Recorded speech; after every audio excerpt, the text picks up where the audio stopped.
کہ ہمارے نفس کا آخر شر کیا ہے، جس شر کو ہمیں دبانا ہے، اور اس کے مقابلے میں خیر کیا ہے نفس کے اندر جسے ہمیں ابھارنا ہے۔ غور کیا جائے تو ہمارے نفس کے اندر شر کے بہت سارے پہلو ہیں جن سے آگاہ ہونا ہر انسان کے لیے ضروری ہے، اور اس منفی پہلو کے مقابلے میں جو مثبت پہلو اور مثبت صفت ہے اسے پروان چڑھانے کی ضرورت ہے۔ چند ایک نکات اس حوالے سے حضرات آپ کے سامنے میں پیش کرنے جا رہا ہوں۔ ہمارے نفس کا ایک بڑا شر یہ ہے کہ نفس انسانی، اس کی ارمانیں بہت ہیں، اس کی آرزویں بہت ہیں، اس کی تمنائیں بہت ہیں، اس کی خواہشات بہت ہیں۔ نفس انسانی میں اتنی خواہشات پلتی ہیں، اتنی خواہشات بڑھتی ہیں، اتنی خواہشات پائی جاتی ہیں، عمر نوح بھی اگر مل جائے، عمر خضر بھی اگر مل جائے تو ان خواہشات کی تکمیل کے لیے نہ کافی ہے۔ شریعت کہتی ہے، نفس یہ کہتا ہے خواہشات پوری کرو، شریعت کہتی ہے اپنی خواہشات کو دنیا میں کم سے کم رکھو، اپنی خواہشات کو کم سے کم رکھو، اور جہاں تک ہو سکتا ہے اپنی خواہشات کو قربان کرو، اپنی لذتوں کی قربانی دو، اپنی ارمانوں کی قربانی دو، اپنی چاہتوں کی قربانی دو۔ قرآن نے کہا وَيَوْمَ يُعْرَضُ الَّذِينَ كَفَرُوا عَلَى النَّارِ أَذْهَبْتُمْ طَيِّبَاتِكُمْ فِي حَيَاتِكُمُ الدُّنْيَا وَاسْتَمْتَعْتُمْ بِهَا فَالْيَوْمَ تُجْزَوْنَ عَذَابَ الْهُونِ۔ کل روز قیامت کافروں کو نار جہنم پہ پیش کیا جائے گا اور کہا جائے گا تم نے اپنے سارے مزے دنیا میں لوٹ لیے، تم نے اپنی ساری لذتیں دنیا میں پوری کر لی، تم نے اپنی ساری ارمانیں دنیا میں پوری کر لی، آج آخرت میں ہمارے پاس تمہارے لیے سوائے جہنم کے عذاب کے اور کچھ نہیں ہے۔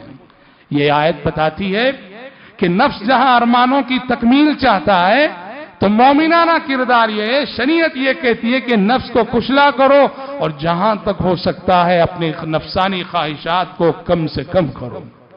اسی طرح سے حضرات نفس انسانی کا ایک شر یہ بھی ہے کہ نفس انسانی میں فطری طور پر حرص ودیت کر دی گئی ہے، ہوس ودیت کر دی گئی ہے، لالچ ودیت کر دی گئی ہے، جسے قرآن نے ایک لفظ میں تعبیر کیا تکاثر، تکاثر، الہاکم التکاثر۔ کیا ہے؟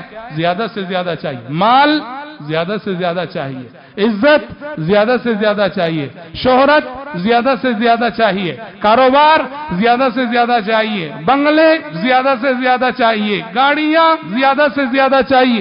لفظ تکاثر میں ہمارے پورے نفس کے شر کو اللہ تعالیٰ نے سمیٹ کے رکھ دیا ہے۔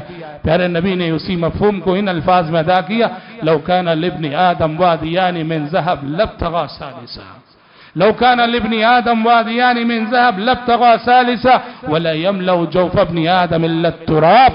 پیارے نبی نے فرمایا کہ اگر ابن آدم کو سونے سے بھری ہوئی دو وادیاں دے دی جائیں، سونا، اور وہ بھی وادی بھر کر، دو وادی بھر کر سونا اگر انسان کو دے دیا جائے تب بھی وہ بس نہیں کرے گا، اکتفا نہیں کرے گا، تیسری وادی کی تلاش اور جستجو میں نکلے گا۔ پیارے نبی نے فرمایا ہوس کی یہ بھوک، لالچ کی یہ بھوک، حرص کی یہ بھوک کب مٹے گی؟ وَلَا يَمْلَأُ جَوْفَ ابْنِ آدَمِ إِلَّا التُّرَابُ۔ ابن آدم کی اس بھوک کو قبر کی مٹی ہی مٹا سکتی ہے، قبر کی مٹی ہی مٹا سکتی ہے۔ اسی لیے حضرات شریعت نے کہا تمہارا نفس حریص ہے، تمہارا نفس لالچی ہے، اس کی تربیت یوں کرو کہ اپنے اندر قناعت پیدا کرو، قناعت پیدا کرو۔ جس نفس کے اندر قناعت آ گئی اس نفس سے لالچ رخصت ہو جاتی ہے، ہوس رخصت ہو جاتی ہے، حرص رخصت ہو جاتی ہے۔ شرط یہ ہے کہ قناعت آئے۔ قناعت کیا ہے؟ محنت کرنے کے بعد جتنی روزی اللہ دے بس اس پہ اکتفا کرنا۔ محنت کرو، محنت کرنے کے بعد اللہ میں جس حالت میں رکھے کہو مرضی مولا اعظم مولا، پروردگارا تو نے ہمارے لیے جس معیار زندگی کا انتخاب کیا ہے منظور ہے، کافی ہے۔ اپنے سے بڑوں کو نہ دیکھو، اپنے سے اونچوں کو نہ دیکھو۔ قناعت سب سے بڑی دولت ہے، بے نیازی سب سے بڑی دولت ہے۔ اسی لیے پیارے نبی نے ایک حدیث میں فرمایا قد افلح من اسلم ورزق کفافا وقنعه الله بما آتاه۔ وہ شخص کامیاب ہو گیا جسے اسلام لانے کی توفیق مل جائے اور رزق کفاف مل جائے۔ رزق کفاف کسے کہتے ہیں؟ ضرورت بھر روزی، جس سے انسان کی ضرورت پوری ہو جائے۔ اسلام کی دولت ملنے کے بعد جسے رزق کفاف مل جائے، اور اس رزق کفاف پہ قناعت کی دولت مل جائے.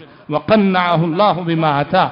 رزق کفاف کو پانے کے بعد، ضرورت بھر روزی کو پانے کے بعد وہ کسی اور کو للچائی ہوئی نظروں سے نہیں دیکھتا ہے، کسی اور کو وہ کسی اور کی ترقی کو دیکھ کے وہ عش نہیں کرتا ہے.